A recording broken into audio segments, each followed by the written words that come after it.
મારું નામ અશરફ ખાન જેસર ખાન મલેક, હું પૂર્વ સરપંચ હતો અને આજી વખતની ચૂંટણીમાં મારા નાના ભાઈના ઘરના મલેક હિનાબેન રશીદ ખાન ઊભા રહેલા છે. એમનું નિશાન કાચનો ગ્લાસ છે અને મેં પણ અગાઉ ખૂબ કામ કરેલા છે અને હવે પછીના જે કામો છે વિકાસના એ હું મારી પૂરી ઈમાનદારીથી કરીશ અને અધૂરા જે કામો રહી ગયેલા છે જેવા કે PMYના મકાન છે, રોડ રસ્તા છે, લાઇટ છે, એ બધા કામો હું પૂરા કરીશ એવો હું મારા ગ્રામજનોને વિશ્વાસ અપાવું છું અને બધા મારી જોડે જ છે, સાથે છે. બધાના કહેવાથી જ મેં મારી ભાઈના ઘરનાની ઉમેદવારી કરાવી છે અને હું વિકાસના કામ ખૂબ કરીશ એવી હું ગામ લોકોને અપીલ કરું. અગાઉ પણ તમને ગામે છૂટીને મૂક્યા હતા, ફરી તમારા પરિવારમાંથી જ સભ્યો ઉભા છે.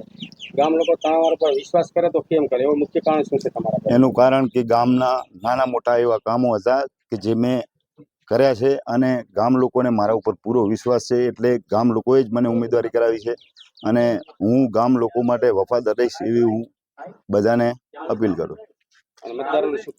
મતદારોને એ જ કહેવા માંગુ છું કે તમે બધા એક વોટ મને અપાવી અને વિજય બનાવશો તો હું તમામ જે રહી ચૂકેલા જે બાકી રહી ગયેલા કામ પૂરા કરીશ અને હું સાથે જોડે રહી અને હિનાબેનને ગાઈડ કરી અને બધા કામો કરાવીશ.